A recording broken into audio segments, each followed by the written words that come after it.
and gentlemen, let's go. Where Brooklyn at? Where Brooklyn at?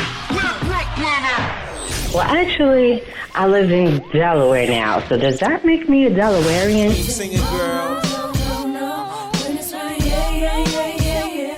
You know, Beyonce is my friend in my head. Jay my people sometimes, too. Yeah. I mean, like, be true, man. You know, when I was a kid, I had an imaginary enemy. Like, does that make me crazy? Life as P, presented by Say What Radio. Hello, hello, hello. Hey guys, welcome back to Life is P. I'm your host, Phoenix Sash. Sorry I said back, because this might be your first time. Let me stop apologizing. Word. But if this is your first time listening, thank you. I appreciate you giving me your time, giving me your ear, investing some of your time with me. I do appreciate that. If you're a repeat listener, hey y'all, what's going on? Thank you for coming back. So let's jump into it. I had some experiences this past week that really had me contemplating a lot of things. As you know, working to feed myself and my family on my writing is definitely a journey, not one that I think is unattainable. Definitely, I think that I'm going in the right direction. I'm growing, and I hope that whatever it is that I'm sharing is enabling you to do the same, to grow, share wherever it is that you are in your journey and pursuing your passions. So in doing so, I often have to take contract work or jobs that I think I'm going to fill temporarily in order to offset the differences in income. And I'm working at this job, and it's very difficult for me to fully accept and fully relish in all the things that I'm learning at this place. I'm definitely learning a lot. And I think it's a lot that's pouring into me and allowing me to grow in future positions. However, there's someone who I think is coming for me. And so I'm just okay, it's hard for my spirit not to just be yo, I'm done. This is not even my real career. This is not even my real life. This is extra money. So I'm trying to balance parts of my personality that often will give someone the finger. I'll just be forget you. I'm done. I'm out. And so managing that too, with understanding that I also have to manage my responsibilities at home for my family and for myself, and not do permanent things in temporary situations. But in hearing some nonsense, I also got a message on Facebook where someone was reading an article, and they were reading about wellness coaches, and they thought that I would be a great fit for a wellness coach, which definitely not for physical health, because I'm struggling, but for spiritual help. And at the same time, in the same week, so a lot was going on, right? Someone else said to me, I listened to some of the things you say, and you're very hard on yourself. And I was I know I'm hard on myself, but I don't necessarily know that comes out either in this podcast or things that I'm saying. So it's great to be aware, for people to point things out, because sometimes we're not totally aware. All of this to say that there were some negative things or some questionable things, also with some pointing out of what may possibly be a flaw, paired with someone saying that they view what I talk about completely different than what someone else does. And they thought that I would be able to help more people. And if I thought about looking into this wellness coach, shout out to the person who sent me that, because it is someone who listens to the podcast, and I probably needed that. But it got me to thinking about how all these things were present in my life at the same time.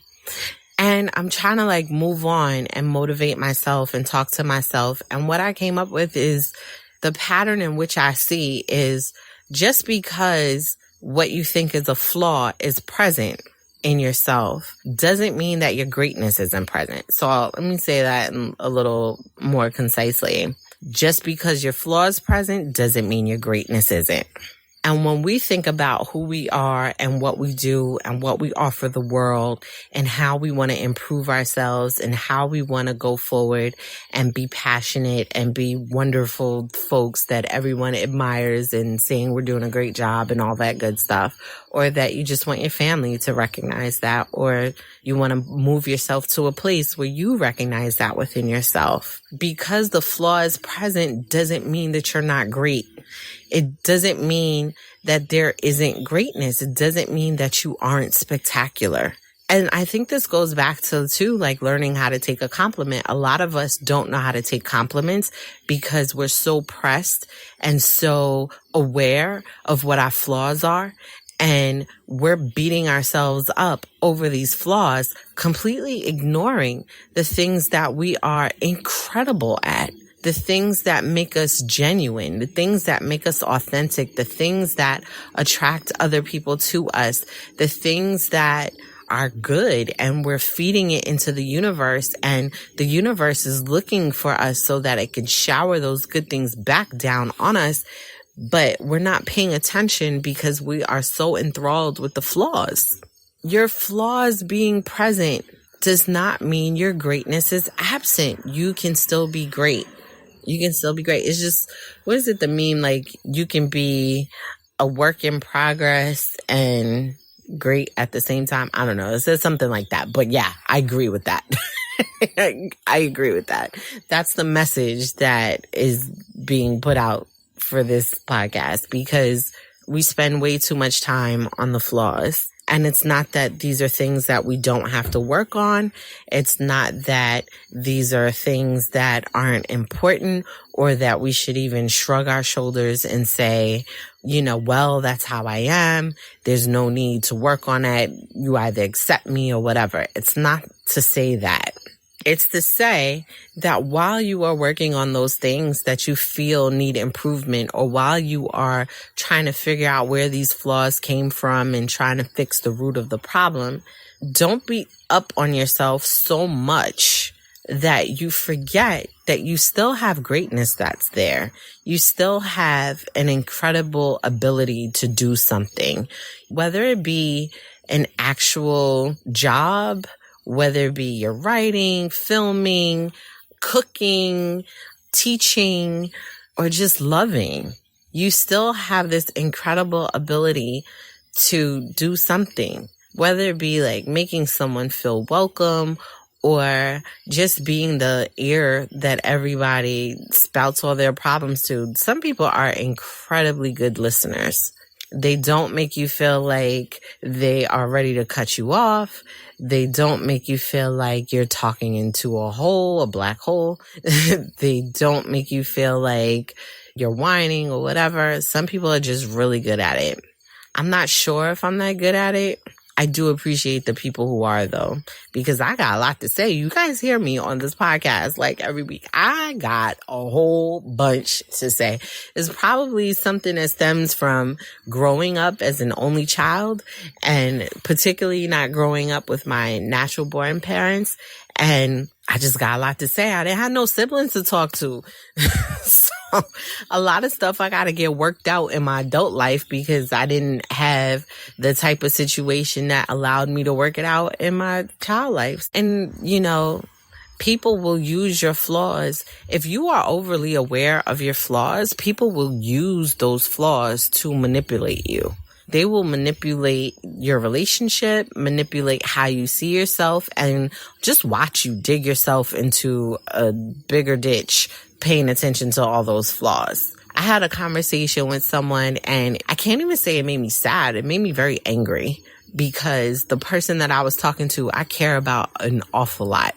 I love people in general, but I care about this person specifically. I care about her an awful lot. And yes, it's her. She's in this situation where you can just hear, just by how this other person is talking to her and treating her, you can just hear that at one point she confided something in this person, and they put that information in their back pocket. And whenever they need to modify her behavior, they pull this thing out their pocket. and they cite it as, this is why all these people think this, or this is why people treat you like this.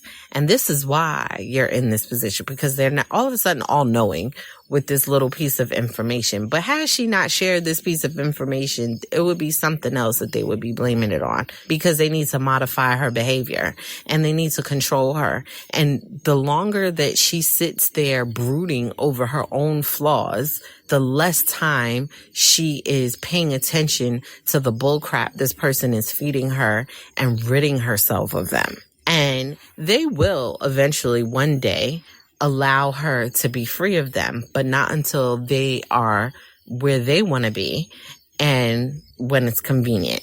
I don't like that shit. Excuse my language, y'all. You know, I don't curse a lot. For y'all who knew, y'all don't know, I don't curse that much. But that made me very angry, because she's in her 20s and I'm like, this can go left really quickly. And with each story or with each incident, you can see it veering left. And the person who is treating her this way has no regard for the fact that she's a mom, that she has a child, has no regard for her well-being in terms of like being able to pay bills or being able to put food on her table. And they are completely selfish and constantly put her in situations where she has to question herself, what it is that she says. I mean, and that's what abuse does. And sometimes people are in abusive relationships and they don't even know that they're in a mentally abusive relationship. Like if somebody's not smacking you around, you're not sure if you're in a, oh my God, guys, I see a really big raccoon and now I'm scared. This thing is huge. Please don't come over here. Oh my God, it's so big. Maybe that's not even a raccoon. Oh my God, do I have something to throw at it and get it away from me? I need to like set a fire or something. That thing is big as hell. It's like a mini cat. Okay, it went by the neighbors. They could have that. But anyway, that's what abuse does. When you are being mentally abused, the person will, and I guess like gaslighting is a term for it too, for like when people make you act like your emotions are not valid and you're crazy for having them, but you're completely right. But they beat up on your emotions and your mental state so bad that eventually they don't have to do the work. You will do it for them. Their opinion or their falsified opinion of you will make you have that opinion of yourself, and then you just keep self-feeding, because self-talk, you have self-talk anyway. You do. Like when people say do like affirmations, say stuff to yourself in the mirror and talk goodness to yourself, is you're not creating talk. You're just steering what kind of conversation you're having with yourself. You're making it positive as opposed to negative, but you're going to have self-talk. And when you're in a mentally abusive relationship or situationship, whatever, and you start to abuse yourself, like you abuse yourself with that self-talk, you start to question and doubt yourself. Like you say something and when the person snaps or has an ill reaction, you're like, ooh, did I say something wrong? What did I say? Is that when actually they're just annoyed because they're in this loveless situation that they shouldn't be in, because they don't love you, they don't care for you, and they're snapping at everything because they're really mad that they're not in a position to get out of there and free you of them. Like they want to do something else. They got one foot out. At least that's how I see it. And a lot of times you'll see like older people do this towards younger people. There's no slight towards older people, but like in my situation, you know, my uncle was that way towards me because I was defenseless. I couldn't do it. He was a bully. And when I'm looking at this person that I care about and they're in their situation, they're being bullied. They're mentally being bullied. And I can't stand a bully. Like I just hate it.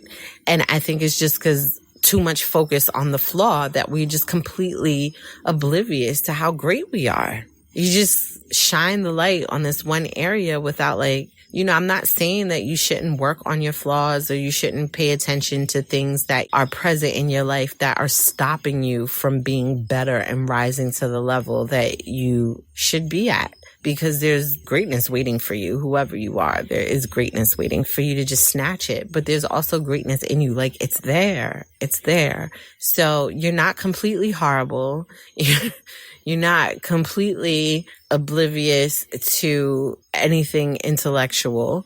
You're not. You're not. And I just wanted to share that with you because my experience, like I said lately, there was a couple of things I was like, yo, this is a negative situation. I try to keep myself away from negativity like regularly. I try to fight, I be trying to fight that. You ever seen that Puffy meme where he kicking the ball and he like me with negativity? And it's like, that's me with negativity all the time. Like I'm just kicking the soccer ball, like, please get it out of here. Please get it out of here. And I'm in a situation or experience something where I feel like it's being pressed upon me more often than I would like. And I'm just like, yo, please back that out of here. And I will pivot and do something else if the situation becomes too thick. There's some battles that aren't worth fighting for me. It's not even that I'm not equipped to fight them. I'm definitely equipped to fight them, but some of them are just not worth it. And if I'm going to give my time and my energy to something, I'm going to give it to the thing that is going to highlight my greatness. I'm going to give it to the area in which I can help someone else. I'm going to give it to the area in which my family is going to feel joy. I'm going to give it to the area in which my friend feels encouraged, feels lifted, feels that they have an ally in whatever it is that they're fighting. I will give up my fight to help someone fight theirs. Because some shit, it ain't a fight. It's just you. Sometimes you just gotta leave other people punching at the wind. You do. Like, you go ahead and keep punching the wind because you swinging in the dark anyway. So you go ahead and punch it at the wind. Because I feel like when people are really out to get you and really putting it out there and all you're putting out into the universe is just good, they're killing themselves slowly because chances are they're going to be privy to how high you rise. They're going to see you rise, and it's just going to keep eating them. And if you are that person who's getting eaten up by somebody else that you are just like, I just can't stand them, and you going all out of your way to make things uncomfortable for them, to making a living uncomfortable for them or whatever. If you're just going all out of your way to be a problem for someone else, get some help, see a therapist, do something, because for real.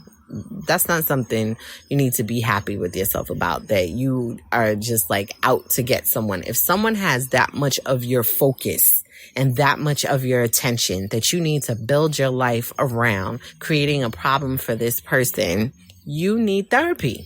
A word. And I ain't even trying to be diplomatic about it and be like, or, well, maybe you should work on, see a therapist, somebody, a trained professional, and preferably somebody who can prescribe medicine, because something off. That's just how I'm feeling about it right now. But yeah, just because flaws are present doesn't mean your greatness isn't. And just because a problem is present doesn't mean your solution isn't either. Just because an obstacle is present doesn't mean your abilities are lesser.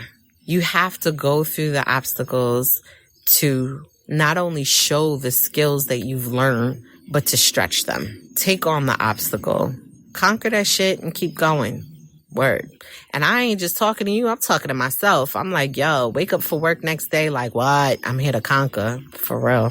That's how it's going down. See, this is why you guys help me. You allow me to get things off my chest and I can talk my way back to feeling like myself. And rather than contemplating some nonsense, people keep calling me with some nonsense. It'd be nonsense, y'all. Anyway, I hope that if it is something that you're going through, my real hope is that you're not going through anything. You just love to hear me talk. But if there is something that you're going through and you need a word of encouragement or you need a hand on your shoulder or ear at your side, please, you want to get up in my DMs. I'm at P Writes on Instagram. I'm at P Writes on Twitter. I'm Phoenix Ash on Facebook and on Messenger. I hope that these podcasts help you learn and grow as much as they're helping me learn and grow. Or if you can pass it on to someone, maybe send the link to someone else who can possibly benefit, because I just want to be surrounded by people who want to learn and grow and who are trying to encourage and uplift each other, help each other achieve goals. I think there's room for all of us.